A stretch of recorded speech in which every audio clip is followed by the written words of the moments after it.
of Israel, Shalom, Kahala, Yahweh, Ba'Shem HaMashiach, Yahweh Shai. And that's giving all honor and glory to the Most High Yahweh, who the world ignorantly calls God, and to his only begotten Son, Yahweh Shai, who the world ignorantly calls Jesus the Christ, right? With that being said, man, I give a double honor to all the brothers and sisters that's out here pushing this truth in all honesty and sincerity, right? Waking up the 12 tribes of Israel and compelling them to come back to the law, statutes, and commandments, man, because that's what we need, right? The Gospels, and bringing this truth out in all honesty and sincerity, right? To the 12 tribes of Israel, who today are the so-called Negroes, Latinos, Native and Seminole Indian, man, women, and child, right? And because we have a lot of discretion and a lot of misnomers that's going on out here in Israel, you know, within the body of Israel, that you have people that think that, you know, the natives and that are the Tainos, Arawaks, you know, Aztecs, you know, Mayans, so on and so forth, Incas, that they're not the you know, that they're not Israelites, you know. So I just wanted to bring up this little clip right here. Is an article that was written back in 2018 by Bloomer Gordon, right? And without further ado, we're gonna read this thing down together, right? And you could already see the title, Israel, so let the title speak for itself, and we're gonna get into it, man. Let's read this thing together, right? Let's check out what they got going on for us over here, man, right? So first thing it says, Native Americans and the Jews. Doesn't say Jewish, it says the Jews, right? The real Jews, right? It says whether or not Native Americans are one of the lost tribes of Israel, the strange parallels between them and the Jews are very intriguing, right? So let's go on. In his book, McVeigh Israel, written in 1650, the scholar Menashe Ben Israel, so from the rip, you have a source, Israel. We already have a source. We ain't even start the article yet, and we got a source already on this thing, right? And he's a scholar. He's a very studied person. He's a scholar, man. You know, Menashe Ben Israel. Look him up. Do your research, man. I'm giving y'all pointers. This way you can go and look these things up. And hey, look, and the proof is in the pudding. You can't deny the facts of anything. Scriptures say prove all things. Here it is, man. And study to show thyself approved. So now it's on y'all to study. I'm just giving y'all the pointers, man. And y'all can go ahead and do your thing. You know, it says, Menashe Ben Israel suggested that a brand of South and Central American Indians were a remnant of Jews sent to exile by King Assyria and from the 10 lost tribes. His theory did not gain popularity among the rabbis of his time, right? Of course not, because they didn't want everybody to understand and to know who we truly were, right? It says the notion was revived when James Adair, this is eyewitness number 1. You know, he was there. Let's read on. It says an Irish trader who lived among the Indians for over 40 years wrote in his book, The History of the American Indians, which, by the way, is a very good book. It's a great source to prove that the so-called native people are actually one of the 12 tribes of Israel. You know, chiefly the tribe of Gad. You know what I'm saying? But we're going to continue reading. It says, published in 1775, from the most accurate observations I could make in the long time I traded among the Indians of America, I was forced to believe them lineally descended from the tribes of Israel. This was his conclusion, right? He had no agenda for this. This was nothing that, you know, he was going to profit or benefit from. Y'all got to understand that. He was just making an observation, man. He had no choice but to say, look, these people are Israelites, man. You know what I'm saying? Continue reading. It says Adair recorded a number of parallels in cultural practices between the Jews and the Indians, right? Here we go. Some examples include their division into tribes, because that's how you get the 12 tribes. There's divisions of 12 tribes, man. You know, and that's how they did it, right? You have the Cherokee, you have the Navajo, you have the Lenape, so on and so forth. They divided into tribes. This was a custom, right? Going on, it says their appointment of holy priests. They had a holy priest, right? They even had a temple, and if it was today, it would be somewhere around like Georgia, somewhere in that area, right down south. It says their manner of counting the months through the lunar year. Who else did that? Nobody else did that, man, but only the Israelites, right? Their festivals, right? They kept the Passover, man. They kept the Passover, the Feast of Unleavened Bread. They kept the Shabbat, They also kept the Feast of First Fruits, the Feast of Tabernacles, obviously, because that's where they kind of lived. You know what I'm saying? It was just obvious. Let's continue reading. It says some which he claimed corresponded with the Jewish calendar. Their fasts and religious rites, which they believed helped cleanse them of their sins. They fasted, man. These practices don't come. The heathen not doing this. So if it was heathens, why would they be fasting? You know what I'm saying? This is not, and nobody else taught them this because this was way after, people invaded. They was doing this way before. These were their customs already, right? So it says, believed helped them cleanse them of their sins. Their laws of uncleanliness and marital separations during a woman's menstrual period, man. Their ritual purification after touching the dead, their cities of refuge, their manner of burial of and mourning for the dead, and their perpetuating the name of a deceased brother through remarriage of his wife. This is all scriptural. Brothers and sisters, you have to understand that these parallels are not a coincidence, man. They're not a coincidence. This is our actual facts, man. Bringing it that we understand that we came over here to keep the law, statutes, and commandments because that's what the Northern Kingdom left to do. They left to keep the law, statutes, and commandments, which they cannot keep in their own land. 2 Ezra 13 and 40. Come on, man. Like, you got to put it together. You know what I'm saying? We don't see nobody else doing that. They wasn't rocking no dang kufis, right? And like the Jewish people do. They didn't have none of the traditions that the Jewish people do. Like what we see with some of the Igbos in Nigeria right now, that they're being influenced by these Jewish people. See what I'm saying? They ain't had none of that. This is pure straight biblical, man. You know what I'm saying? Separation from the rib. When she was the woman, when she was in her menstrual cycle, she was separated. See what I'm saying? Like this is all just remarriage of the wife to the brother. Man, listen, let's continue reading, man. It says, Adair claimed that the Jews and Indians had similar languages and dialects. Oh, man. Here we go, man. And it just, when you really look at the natives' tongue, the natives and what they speak, and any one of the indigenous people, so-called indigenous people of these lands over here of the Americas, you can see that a lot of their words go right back to Hebrew. They're just broken dialects, broken Hebrew. That's what's being spoken. That's what was being spoken, through the journeying and through the changing and going forth and building their own structures and doing their own thing. A lot of these things changed. They lost a couple of things, whatever the case may be, so on and so forth, right? So he said that Adair claimed that the Jews and the Indians had similar languages and dialects, with both languages lacking prepositions and formed with prefixes and suffixes. Adair also provided examples of Native American words that are supposedly similar to Hebrew words. He already gave you a few.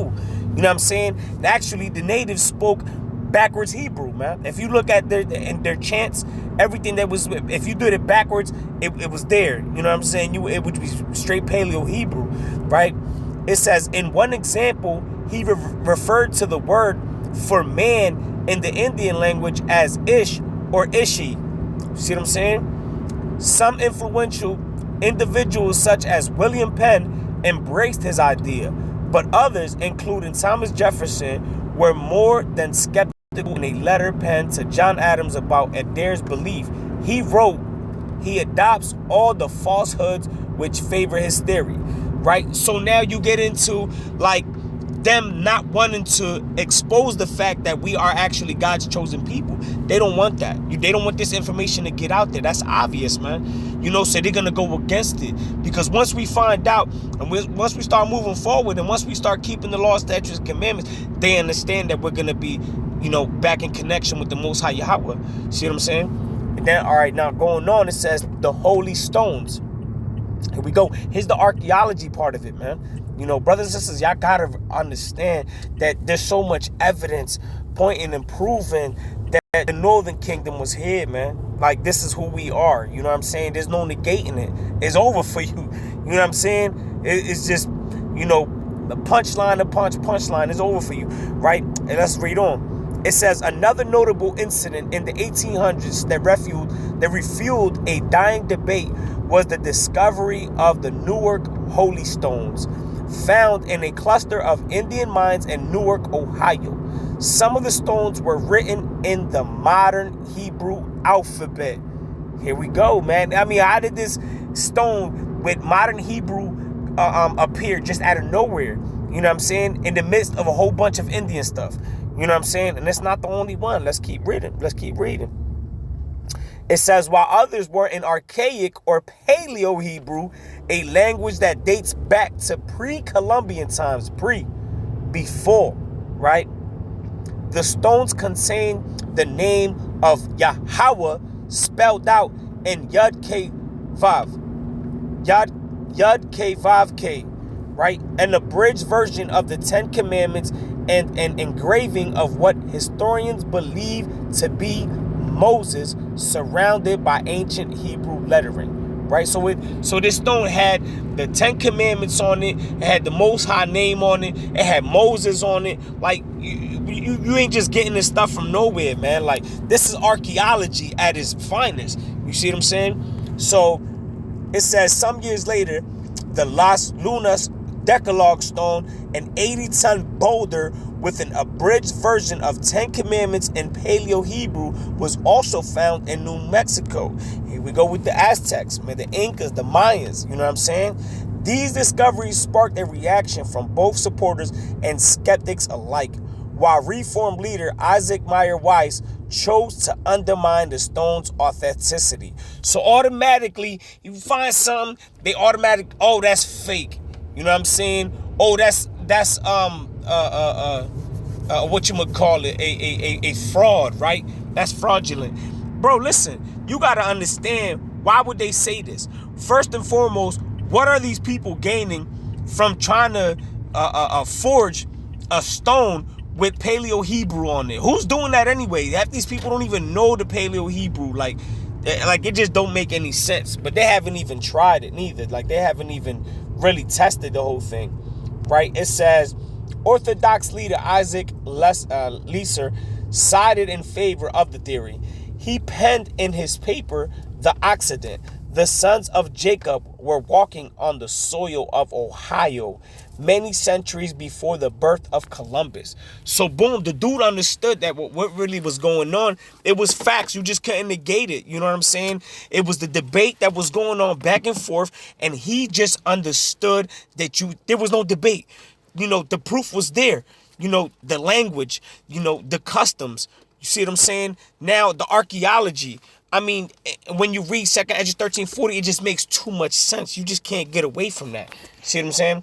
So let's continue reading. He says, likewise, as many historians and archaeologists as there are who see the stones as authentic proofs, an equal number rejects them as hoaxes, right? If it was a hoax, what would you be getting out of this? What would be the profit of saying that the native Indians, the Aztecs, the Mayans, the Tainos, all of these people are Israelites? They are the lost tribes. What would you be getting out of this? Like, you don't gain nothing out of this for these people that are saying it. It's not our people. You know what I'm saying? It's them. So it says an equal number reject them as hoaxes. None of these stones were tested for authenticity in a lab environment. Do you see this? Like, it was automatically just dismissed.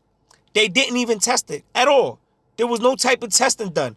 No carbon fiber, no carbon, none of that. There was no test, nothing done at all, right? Moving on, let's read. Now, this brother, Chief Riverwind, you know what I'm saying? Chief Joseph, right, from the tribe of Aparium, right? He's a Taino. You know what I'm saying? A lot of these brothers out here be saying, oh, I spoke to a Taino. He say they ain't no Jew. Listen, we got the chief of the Tainos, and we going to see what he going to say in this same article, man. This is airing y'all out right now. Airing y'all out. Rah! Sweep, just street sweeper. Just bringing it all the way through with this article. I love this article, man. And this is giving y'all pointers to go and research with this, with the proof that y'all got in this article, right? This is Chief Riverwind. It says Chief Joseph Riverwind, the present tribe leader of the Northern Arawak tribal nation of South American and the Caribbean, dismisses the skepticism as ethnocentrism. A descendant of the Beni Anuzum or crypto Jews, Riverwind is among the few who believe that Native Americans share ties with the Jews. Chief Riverwind shared his atypical sentiments in an interview with Breaking Israel News. Y'all can go watch that. It's on YouTube. Check it out. You know what I'm saying? He speaks on there clearly. He brings a couple things out. You know, his wife, she's actual a native. It's going to say that on here too, right? It says, in the interview, he shared and translated a prayer which he believed is the reminiscent of the Shema prayer. Yo, man, look, you can't get... I'm telling you, man, the Shema Shema, Nayana Papaska Hoya Ya was translated to listen, people, as you gather together, we will dance before the Creator. Ya. I mean, you just can't get no, like, who was teaching him this? You know what I'm saying? The creed prayer. It says, Riverwind explained that while among his people, the ancient name for God is Yah. Yahweh, right? Yah. This is what they call Yahweh, Yah. They called him Yah. This is what Tainos called the God, Yah.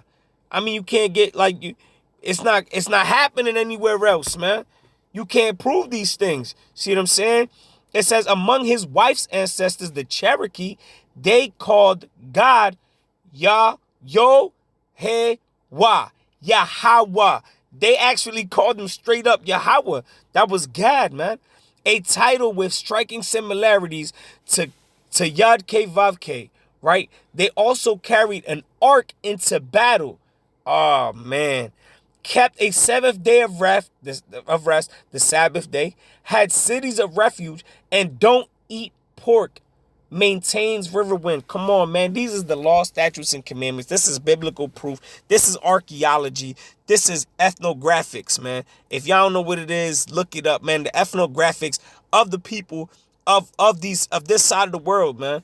Out of the land of the north, man. This is what we talking about, right? It goes on to say, Chief Riverwind also told Breaking Israel News of the stories that are passed down by trained storytellers that he claims existed from pre-Columbian times. One story relates how the Creator came to a man called Noah and told him the world would be covered with water. This is talking about Noah. This is, I mean, you can't get no more evidence than this, man. Our stories were being passed down. You know what I'm saying? It didn't have to be in the Bible. We was writing them. We was talking about it. You know what I'm saying? So it says it will be covered with water, after which he built a raft to save the future of mankind. A second story he related is how mankind tried to build a tower to the sky and was dispersed by God, reminiscent of account of the Tower of Babel, right? So these stories, we already knew them. We didn't need the Bible because they were being passed down throughout the generations, man. But you understand that, you know, with due time, some of these things do lose some of the sentiments and some of the characteristics of the story, things of that nature. Some you might make up something. We all have different ways of communication, right? So let's continue reading on. It says theory debunked, right? It says the theory, that's a question. It says the theory had been relegated to myth once geneticist Simon G. Southerton publicized his findings in his book, Losing a Lost Tribe. Southerton recounts his study of the origin of Native Americans based on DNA genetic markers to reveal that the Indians are of Siberian and Polynesian origin. If, as people claim, they are descended from Jews, genetic markers should point in the direction of the Middle East. So therefore, you goofballs that be out there talking about that we are the natives, that we are from the Japanese, Chinese, and Japheth and all this other goofy stuff, man. Hey, man, swallow that. This DNA, man. This DNA, there go your DNA that y'all be talking about so much, right? Let's keep reading so it gets real nice for you, right? It says, despite the fact that many see this theory as a bygone notion of the past, some scientists, geneticists, and historians continue to quietly study and hypothesize.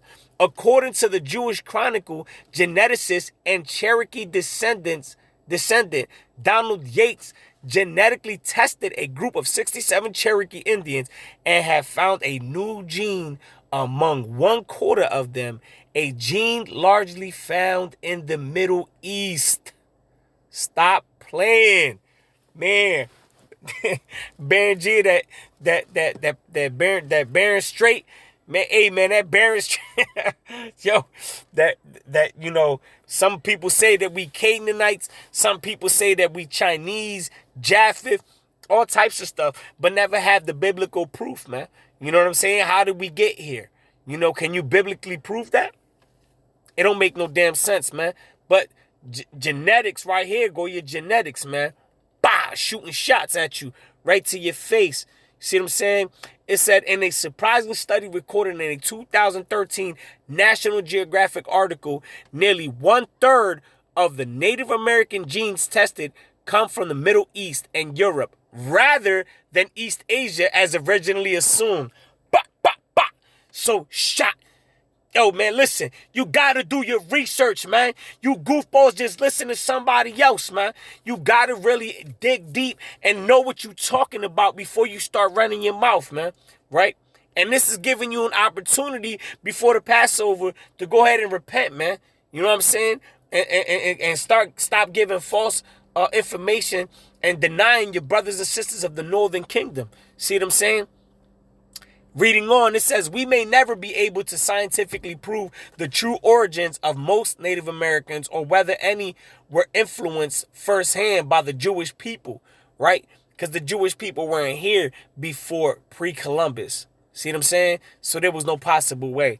But we see other parts of the world that were influenced, telling them that they Israelites. Like when you look at, you know, the Igbo right now, for instance, in Nigeria, you know, they're being influenced by the Jewish people. See what I'm saying? They got on the little yarmulkes and the talits and all of that stuff, you know what I'm saying? And doing their practices. You know, this is stuff that we've been doing for centuries, man, forever, man. You know, this is what we came over here on this side of the earth to do, to keep the law, statutes, and commandments, to keep the high holy days of the Most High, right? So it goes on to say, some speculate that King Solomon may have reached America in his 3-year trading voyages to bring back exotic animals and gold, possibly influencing the Indians, possibly, right? But we understand that Solomon was in his kingdom.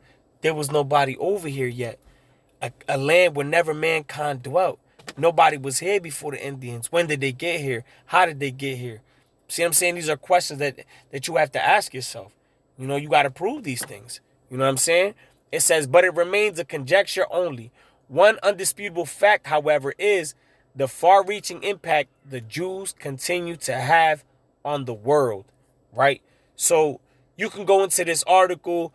It's on Aish.com.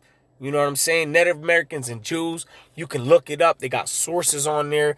James Adair is a great source among many others that are out with publicizing the fact that, you know, the natives, the Tainos, all of these brothers and sisters are actually biblical Israelites You know what I'm saying? With the facts, you can't deny the facts, man. So it's over for y'all, man.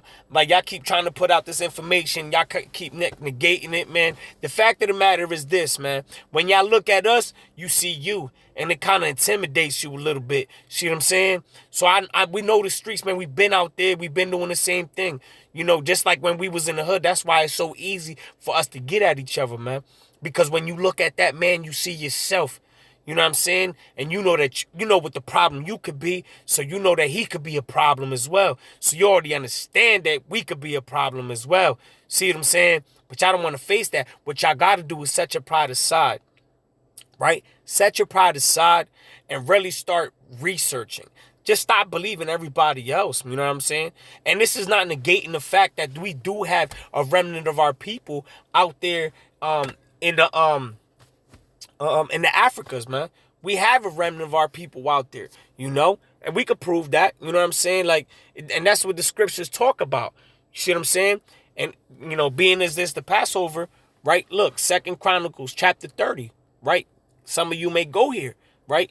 And they'll say, and Hezekiah sent to all Israel and Judah and wrote letters also to Ephraim and Manasseh that they should come to the house of the Lord at Jerusalem to keep the Passover unto the Lord God of Israel, right? So automatically you assume, well, hey, he ain't send a letter out to the Americas, you know what I'm saying? But let's read verse 6, right? Context is really it. Israel context is really it, man. It says, verse 6, so the posts went with the letters from the king and his princes throughout all Israel and Judah, and according to the commandment of the king, saying, ye children of Israel, turn again unto the Lord God of Abraham, Isaac, and Israel, and he will return to the remnant of you. To the remnant of you. So there was a remnant of northern kingdom that was out there, that this is who they was reaching, right? There is a remnant of Israel in what we call the Africas. See what I'm saying? And let's go line upon line, precept upon precept, right? Let's just go to Isaiah 11:11, right? And he says, and it shall come to pass in that day that the Lord shall set his hand again the second time to recover the remnant, which is a small portion. Yo, listen, etymology is key. Study these words, man. Understand what this is saying. A remnant is just a small portion, Israel. He said a remnant of his people, which shall be left from Assyria, from the Assyrian captivity, you know what I'm saying? From Egypt, and from Pathros, and from Cush, and from Elam, and from Shinar, and from Hamath, and from the islands of the sea. So he's talking about the Africas. Remnant, man. You know what I'm saying? That means if the remnant is over there, where is the majority? Where is the bulk of Israel? Listen, man, y'all got to continue to study. You got to continue to bring these things out. You really got to show yourself, man. Approve, man. You know what I'm saying? It's ridiculous, man, because, you know, trying to negate your brothers and sisters, man, it's not it. You know what I'm saying? Like, coming together and waking up. I'm out here waking these people up, brothers and sisters up. You know, a lot of you brothers and sisters out there, you know, behind the keyboard, man. I challenge you to get on these streets, man, and deal with the real things of life. You know what I'm saying? As our, you know, prophets of old was dealing with. You know what I'm saying? So, you know, with that being said, man, I hope and pray that this article and this video was super informative. You know, I apologize to Salakia Israel for not being out here putting no more videos out. You know, I'm working on a few things, you know, staying busy, you know, still in this truth, you know, just building myself up, you know, doing what I can to come out here as a powerhouse, you know what I'm saying? Israel, and it's coming, you know what I'm saying? You know, Abaratazai, you know, Most High willing, if it be his will, you know, but I actually just want to tell y'all, man, if you ain't hold the Passover yet, you know, our Passover is for sure the 26th, this Friday coming up, you know, and everybody keep the Passover, man, and the Feast of Unleavened Bread, man. That's it's the most important feast day of the Most High, man. you know. So if you don't have nowhere to keep the Passover, please contact me on my Instagram, King Ecclesiastes, right? And let me know, you know what I'm saying? And we'll get you out, you know, to where you need to be. We're out here and we're going to be holding it in Brooklyn, 25th Street. You know, you're more than welcome to come. The color is going to be royal blue and white. But that's hitting no head, no hand, nor there. Just make sure you come, you know what I'm saying, and participate and partake in the Most High's holy feast day of the Passover, you know, eating the lamb, unleavened bread, the bitter herbs, some of the wine, you know, and just being gathering with your brothers and sisters and your family that are in this truth, man. As the 12 tribes of Israel, you know. With that being said, hey, listen, man, call Allah Yahweh, Ba'Shem HaMashiach Yahushai, Kwam Yasharallah, Aparium, Northern Kingdom, stand up, man. Let's go.